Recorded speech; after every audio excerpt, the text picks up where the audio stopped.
کوثر وہ اللہ کے خزانے ہیں، اور اس میں سارے خزانے، صحت کے خزانے کوثر میں ہیں، دولت کے خزانے کوثر میں ہیں، عزت کے خزانے کوثر میں ہیں، نسلوں کے خزانے کوثر میں ہیں، برکت کے خزانے کوثر میں ہیں، راحتوں کے خزانے کوثر میں ہیں، اور خیروں کے خزانے کوثر میں ہیں۔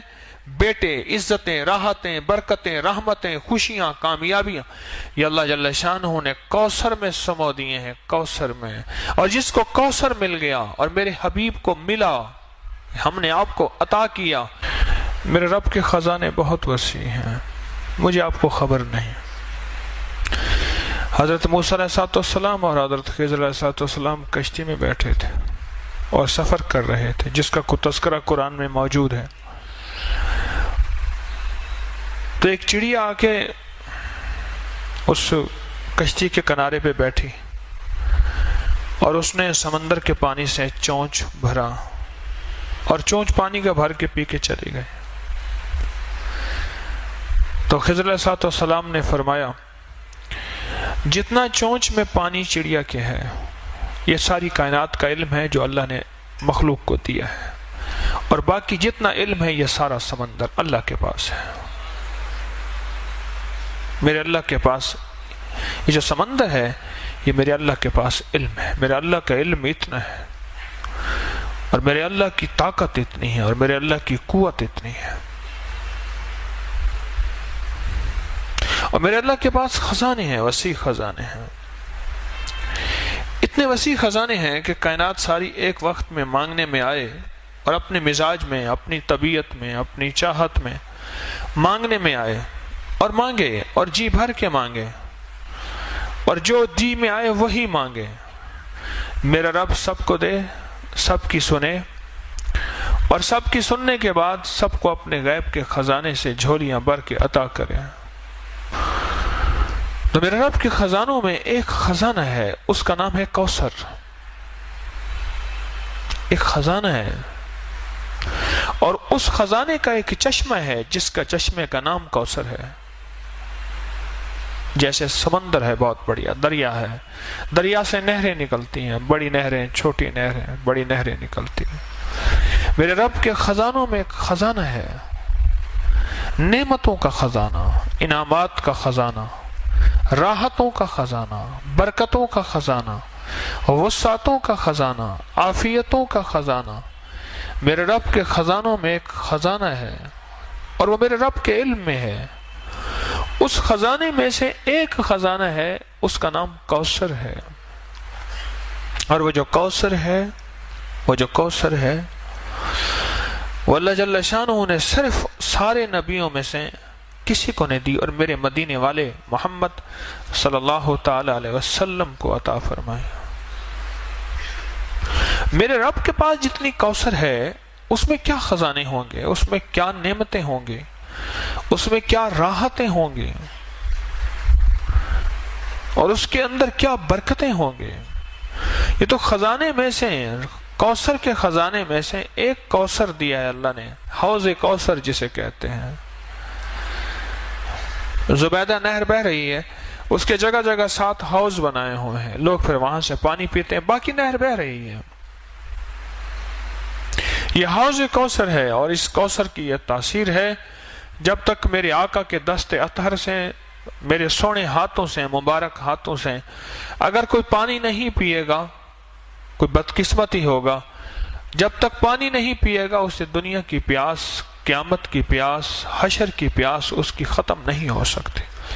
وہ 7 سمندر پی جائے، وہ ساری کائنات کا پانی پی جائے، اس کی زبان باہر کتے کی طرح لٹکی ہوئی ہوگی، جب تک کہ وہ میرے آقا کے ہاتھ مبارک، دست مبارک سے پانی، کوثر کا پانی نہیں پیے گا۔ اور اللہ جل شانہ نے قرآن پاک میں جو فرمایا، اِنَّا آتَيْنَا کل کوثر، میرے حبیب ہم نے آپ کو ایک نعمت عطا کی ہے جس کا نام کوثر ہے۔ آپ کو ایک نعمت عطا کی ہے جس کا نام کوثر ہے۔ اور یاد رکھیے گا، ہر کوثر اور ہر زمزم یہ 2 چیزیں ہیں۔ ہر زمزم ایڑیاں رگڑنے کے بعد ملتا ہے، ہر زمزم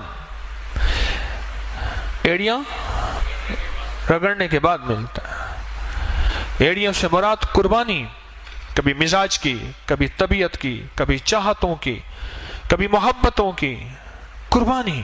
اور قربانی کا سب سے پہلا سبجیکٹ گھر سے شروع ہوتا ہے اور بیوی سے شروع ہوتا ہے، اس میں پہلے میں ہوں۔ سب سے پہلا سبجیکٹ قربانی کا گھر سے شروع ہوتا ہے اور بیوی سے شروع ہوتا ہے۔ کوئی بھی زمزم ایڑیاں رگڑے بغیر نہیں ملتا۔ چھوٹا سا بیگ اٹھا کے ادھر رکھ دیا، ایک پل میں چراغ پا ہو گیا، تو کیا زمزم لینے آیا ہے؟ ایڑیاں رگڑے بغیر زمزم نہیں ملے گا۔ اور ذہن میں رکھیے گا، یہ امت قربانی کی متحمل نہیں ہے، پھر اللہ چھوٹی چھوٹی ان چیزوں سے ایڑیاں رگڑوا کے زمزم دے دیتا ہے۔ ان چھوٹی چھوٹی چیزوں سے۔ کھانا میرے ذوق کا نہیں، سونا میرے ذوق کا نہیں، رہنا میرے مزاج کا نہیں۔ میری طبیعت چاہتی ہے میں غسل خانے میں پانی کے شاور کے نیچے کھڑا رہوں، ادھر باہر لائن لگی ہے، ادھر طبیعت کو توڑ دیا، یہ ایڑی رگڑی جا رہی ہے۔ جی چاہتا ہے کھانا بہت کھانا کھاؤں گا پھر سو نہیں سکوں گا، یہ ایڑی رگڑی جا رہی ہے۔ جی چاہتا ہے کہ بس میں لیٹا رہوں، ادھر کہتے ہیں اٹھو ظہر کا وقت ہو گیا، اپنی طبیعت کو توڑا چھوڑا، گہری نیند آئی ہوئی، یہ ایڑی رگڑی جا رہی ہے۔ زمزم نکلنے کے لیے، زمزم پانے کے لیے ایڑیاں رگڑنا ضروری ہے۔ وہاں بڑی قربانیاں ہوئی تھیں، یہاں چھوٹی قربانیوں میں رب کی رحمتوں کا زمزم مل جاتا ہے۔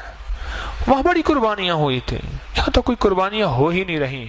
پل میں کریم نے چوتھی تراویح کے اندر روتی ہی بدل دی ہواؤں کی، ٹھنڈی ہواؤں چلا کے پورا حال ٹھنڈا کر دیا۔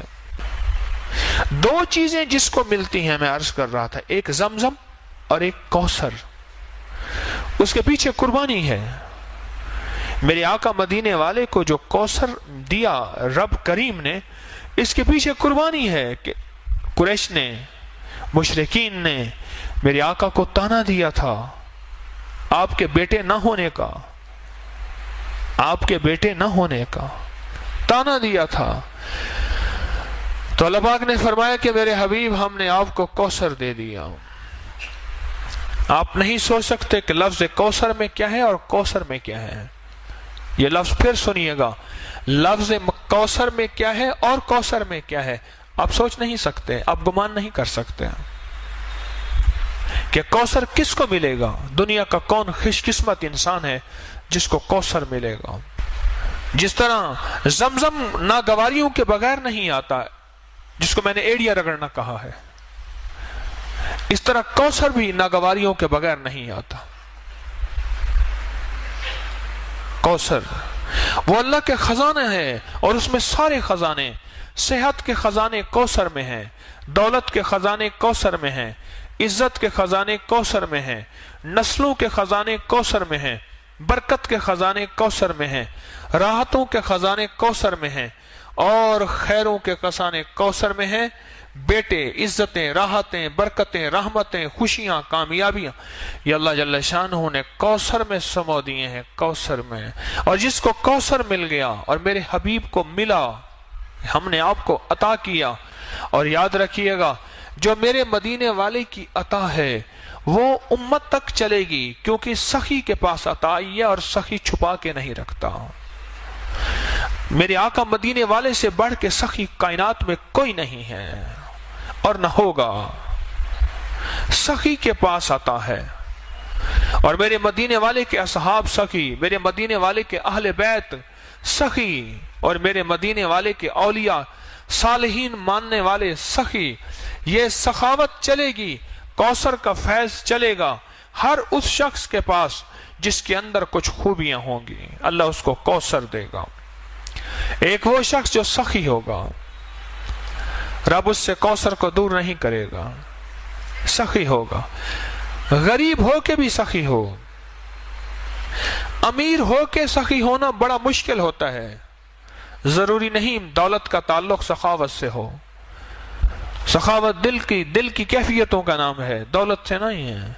جو غریب ہو کے بھی سخی ہو اس کو کوثر ملے گی، سنتے جائیے گا۔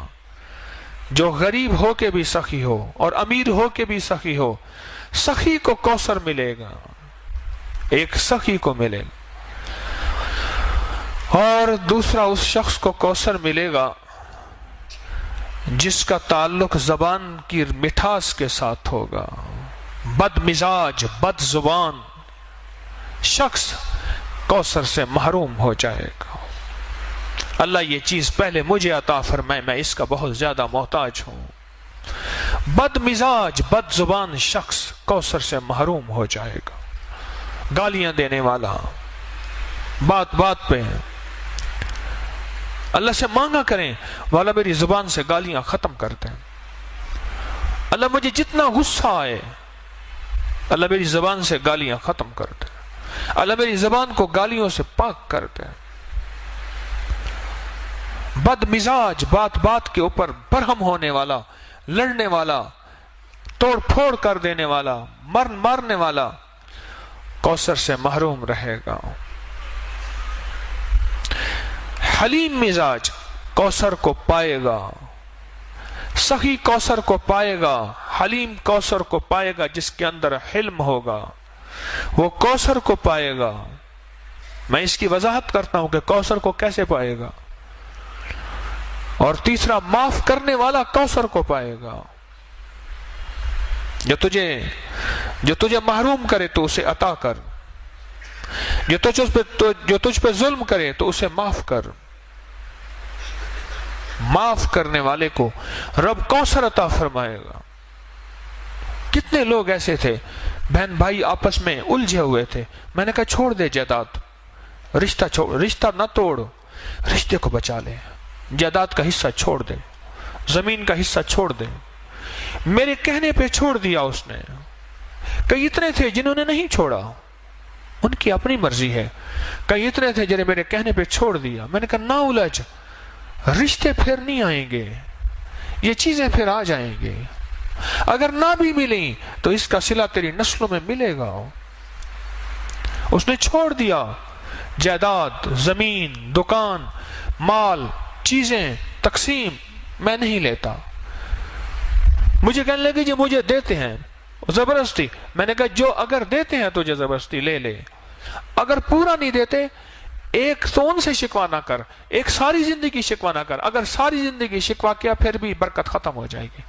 ادھر بیٹھا شکوا کیا، ادھر بیٹھا شکوا کیا، پھر تو مجبوری والا معاملہ ہوا.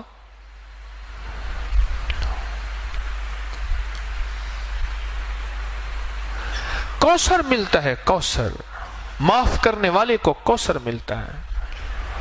کیا عجیب ہے نعمت. معاف کرنے والے کو رب کوثر دیتا ہے، رب کوثر دیتا ہے. جو سلام کو عام کرتا ہے رب اس کو کوثر دیتا ہے. چوتھی نعمت بتا رہا ہوں، یاد گن رہے ہیں جن کو کوثر مل رہا. پہلا کس کو ملے گا؟ سخی کو. دوسرا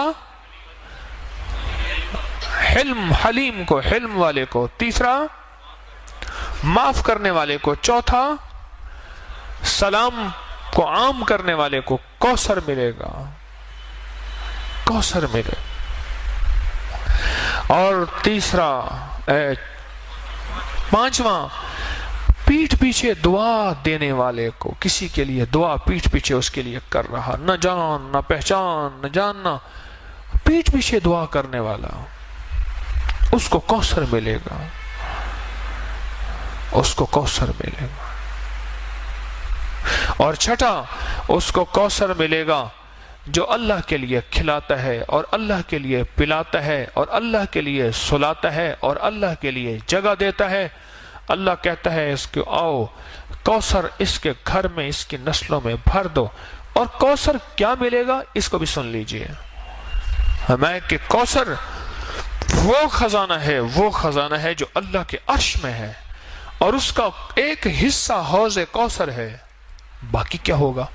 جس کی مثال میں نے دی ہے کہ دریا میں سے ایک نہر نکلی ہے، باقی تو دریا ہے، وہ اللہ کے خزانوں میں ہے، اللہ کے علم میں ہے. باقی کیا ہوگا؟ جو شخص یہ خوبیاں اختیار کرے گا، ان خوبیوں پہ محنت کرے گا. یہ محنت ہوتی ہیں خوبیاں، ان پہ محنت ہوتی ہے. اور پتہ ہے محنت کیا ہوتی ہے؟ اس مجمع میں محنت ہوتی ہے. جب بہت سے افراد اکٹھے ہوتے ہیں، جہاں بہت سے برتن اکٹھے ہوں، آواز پیدا ہوتی ہے نہیں ہوتی؟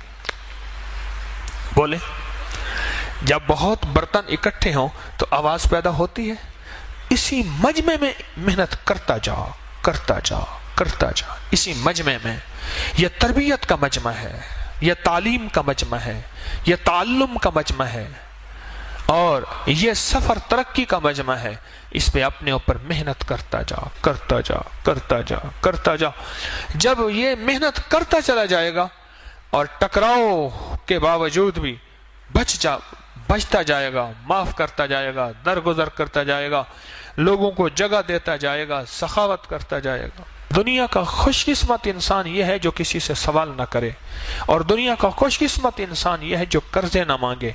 اور ایک بات یاد رکھنا، جس کے قرضے مانگنے کا مزاج ہوتا ہے اس کے گھر پہ، حدیث میں مفہوم عرض کر رہا ہوں، ایک جھنڈا لگ جاتا ہے جس سے فرشتے اور انسان نہیں دیکھ سکتے، جس سے جن اور انسان نہیں دیکھ سکتے، باقی ساری کائنات دیکھتی ہے. جس کے اندر قرضے لینے کا مزاج، مانگنے کا مزاج اور سوال کا مزاج ہوتا ہے، اس جھنڈے پہ لکھا ہوا ہوتا ہے فقر، کہ جا ساری زندگی تو سوال ہی کرتا رہے گا، منگتا ہی رہے گا، بھکاری رہے گا، فقیر رہے گا. جس نے اپنے لیے سوال کا دروازہ کھولا، قرضے کا دروازہ کھولا. یہ 6 لوگ ہیں جو کوثر کے مستحق ہیں، اور ان کی نسلوں میں جب کوثر آ جائے گا، ان کی نسلوں میں اللہ فقر، فاقے، غربت، تنگ دستیاں اللہ نہیں دے گا. اللہ بیٹوں والی نعمتیں، رزق والی نعمتیں، صحت والی نعمتیں، عافیت والی نعمتیں عطا فرماتا جائے گا، فرماتا جائے گا، فرماتا جائے گا. اور پھر کوثر کی نعمت وہ عطا فرمائے گا کہ نسلوں کوثر کی برکتوں سے مالا مال ہو جائیں گے. تو ایک تو کوثر کا اس مفہوم کو سمجھیں کہ کوثر ہے کیا، اور کوثر ملے گا کس کو، اور کوثر کا خزانہ جس میں کائنات کی ساری نعمتیں ہیں، اس میں حلم بھی ہے، علم بھی ہے، اس میں کشف کی نعمت بھی ہے، اس میں کرامت کی نعمت بھی ہے، اس میں عبادت کی نعمت بھی ہے، اس میں ولایت کی نعمت بھی ہے، اس میں فقیری کی نعمت بھی ہے، اور اس میں اعلیٰ مرتبے، اعلیٰ مقام کی نعمت بھی ہے. ساری نعمتیں اللہ جل شانہ نے اس کوثر کے خزانے میں رکھی ہیں. اور ملے گا کوثر کا خزانہ اس کو جس کے اندر یہ 6 صفات ہوں گے. ان 10 روزوں میں یہ تجربہ ہو رہا ہے.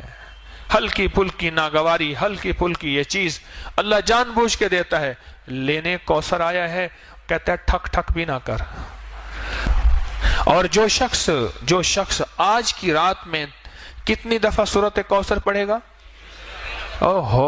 313 دفعہ سورت کوثر پڑھے گا. میں کہتا ہوں جھولیاں بھروانے کے لیے رب نے ویسے ہی ٹھنڈی ہوائیں اوپر صحن میں بیٹھ کے، سبحان اللہ، ٹھنڈی ٹھنڈی ہوائیں یہیں بیٹھ کے رب نے موسم بدل دیا. اس نے کہا تو بیٹھ کے سورت کوثر پڑھتا جا اور میری رحمتوں کو اندر سموتا جا. سورت کوثر 313 دفعہ، اول آخر درود پاک 3 بار، 7 بار، 11 بار، اور سورت کوثر کے ساتھ ہر دفعہ بسم اللہ الرحمن الرحیم. یہ تو رزق کے خزانے اور برکتوں کے خزانے اور کبھی ختم نہ ہونے والی تھیلی اور جھولی، اس کے لیے آخری عمل ہے. ابھی پڑھ لے، تہجد سے پہلے پڑھ لے، بہرحال صبح سے پہلے پڑھ لے. اس عمل کو انوکھا عمل ہے 313 کا، اور یہ آج کی رات کا عمل ہے. آج یہ عمل کر لیں. کوثر، ایک تو کوثر کو پانے کے لیے 6 صفات اپنے اندر ہم پیدا کریں اور اس میں محنت کریں. اور تسبیح خانے میں اللہ نے ویسے ہی بھیج دیا ہے، تسبیح خانے میں اللہ نے ویسے بھیج دیا، اور تسبیح خانے میں بھیج کیا اپنے اوپر محنت کریں. اور بعض اوقات یہ 6 صفات کے اندر کی ناگواریاں آئیں گی، ان ناگواریوں کو اللہ کے لیے برداشت کرتا جا کرتا جا کرتا جا. اس میں اللہ پاک جل شانہ تجھے اور تیری نسلوں کے لیے کوثر کے فیصلے کر دیں گے. اور سچ بتاؤں، جس کے لیے کوثر کے فیصلے ہو جائیں نا، اس کی نسلیں نہ فقیر ہوتی ہیں، نہ غریب ہوتی ہیں، نہ تنگ دست ہوتی ہیں، نہ بے حیا ہوتی ہیں. جس کے لیے کوثر کے فیصلے رب کر دے. میرے پاس ایک صاحب آتے ہیں، وہ لعاب اٹھا کے نا کتے پہ لگا دیتے ہیں، کتے کا کاٹا ٹھیک ہو جاتا ہے. سرگودا کے آگے ایک گاؤں ہے، وہاں سے آتے ہیں، بڑے عاشق ہیں، دیوانے ہیں، آل رسول ہیں، بالکل غریب سفید پوش آدمی ہیں، بالکل غریب. سفید پوش آدمی ہے. مجھے کہنے لگے آج تک ہمارے گھر میں ضرورت پوری نہ ہوئی ہو, مجھے یاد نہیں ہے. دولت ہے نہیں, اللہ کھلاتا بھی ہے, پلاتا بھی ہے, سلاتا بھی ہے. رب نے عزت بھی دی ہے, عبادت بھی دی ہے, تسبیح دی ہے, اعمال بھی دیا ہے. اور رب نے ہمارے لعاب میں یہ تاثیر رکھی ہے کہ سانپ کا کانٹا ہے, بھیڑ کا کانٹا ہے, بچھو کا کانٹا ہے, کتے کا کانٹا ہے, شیر کا کانٹا ہے. کانٹے کے اوپر لعاب لگا دیں, وہ ٹھیک ہو جاتے ہیں اسی وقت. اور مجھے کہنے لگے, وہ صاحب کہنے لگے کہ ہمارے بڑوں نے سنا ہے کہ کوئی سورت کوثر کا عمل کیا تھا. بڑوں نے, ہم نے نہیں کیا. ذرا غور سے لفظ سنیے گا. ہمارے بڑوں نے سنا ہے کیا کیا تھا, کوئی سورت کوثر کا عمل کیا تھا, اس کی تاثیر چلی آ رہی ہے. اب وہ بڑوں میں کوئی پہلی نسل ہے, تیسری نسل ہے, پانچویں نسل ہے, ساتویں نسل ہے, اب یہ خبر نہیں, پر ہمارے بڑوں نے کوئی سورت کوثر کا عمل کیا تھا, اس کی تاثیر چلی آ رہی ہے. اور ہماری نسلوں میں اس کی تاثیر ہے. ہماری نسلوں میں اللہ ساری ہماری ضرورتیں عزت کے ساتھ پوری کر رہا ہے, اور ہمارے لعاب میں یہ تاثیر ہے. ہمارے بچے کے لعاب میں بھی یہ تاثیر ہے. کہنے لگے بعض اوقات گھر میں میں نہیں ہوتا تو میرا بچہ ہوتا ہے, وہ کہتے ہیں بیٹا یہاں تھوک دے, کہہ رہے ہمارا بچہ تھوک دیتا ہے, وہ تھوک مال دیتے ہیں, ان کا مسئلہ حل ہو جاتا ہے. ہمارے تو بچے کے تھوک میں یہ تاثیر ہے. کتنے خوش قسمت ہیں, تسبیح خانے میں آ کے آپ سوغاتیں, دولتیں اور نعمتیں سمیٹ رہے ہیں. آپ کتنے خوش قسمت ہیں. مجھے ایک بندہ کہنے لگا کہ میں نے کوئی پاکستان میں ایسی جگہ نہیں جہاں رمضان گزارنے کے چند دن نہ گزارے ہوں. کہنے لگے تسبیح خانے میں جب سے میں آیا ہوں, اب یہاں سے جانے کو مجھے دل نہیں چاہتا. یہاں دل ایسا لگا, کہا کہ کھانے وہاں بہترین, ایئر کنڈیشن وہاں بہترین, مجھے نام بتائے نام نہیں لیتا, لیکن یہاں جو زندگی کا نظام آپ دے رہے ہیں یہ اور کہیں نہیں ہے. دن رات جھولیاں بھر رہے, دن رات سعادتیں مل رہی, دن رات عبادتیں مل رہی, دن رات راحتیں مل رہی, اور دن رات مدینے والے کا فیض, عشق اور محبتیں, آل و اصحاب کی نعمتیں یہ دن رات مل رہی. یہ میں نہیں کہتا کہیں نہیں ہوں گی, لیکن بہت کم ہیں. تبھی سورت کوثر آج اس کا موقع ہے. ایک تو ہم نے 6 صفات اپنے اندر پیدا کر کے, ان 6 چیزوں سے ہٹ کے بچ کے اپنے لیے سورت کوثر, اپنے لیے کوثر کے فیصلے کروانے ہیں, اور سورت کوثر آج پڑھنی ہے. اور اس تصور کے ساتھ کہ مولا اس کے اندر جو خزانے ہیں رزق کے, عزت کے, وسعت کے, برکت کے, راحت کے, صحت کے, خوشیوں کے, کامیابیوں کے, مولا ان خزانوں سے ہمیں بھی مستفید فرما دے. میرا اور میری نسلوں کا تصور کر لیں گے کہ آپ کی مہربانی ہوگی. سورت کوثر یہ نعمت ہے اور یہ خاص تحفہ ہے. عجیب, قرآن پاک کی سب سے چھوٹی سورت ہے, اور قرآن پاک کی سب سے بڑی سورت سورت بقرہ ہے, اور سب سے چھوٹی سورت سورت کوثر ہے.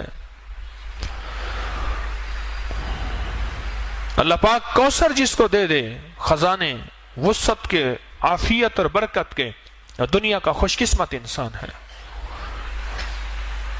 وہ دنیا کا خوش قسمت انسان ہے, اور اس کو دنیا بھی مل جاتی ہے, اس کو آخرت بھی مل جاتی ہے, اس کو خیر بھی مل جاتی ہے, اس کو برکت بھی مل جاتی ہے.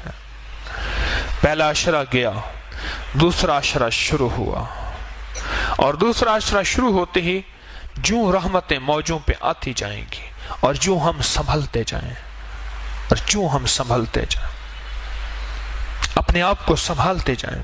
کیوں؟ پہلے عشرے میں غور سے سنیے گا, دولت مند اور مالدار ہو گئے ہیں. اب یہ شیطان لوٹنے کی کوشش کرے گا, کبھی مزاج کی تنگی سے, کبھی طبیعت کی تنگی سے, کبھی کہے گا میرا روزہ لگ رہا, ہٹ جا, ہٹ جا, ہٹ جا, میرا روزہ مجھے لگا ہوا ہے. یہ دوسرا عشرہ پہلے عشرے کے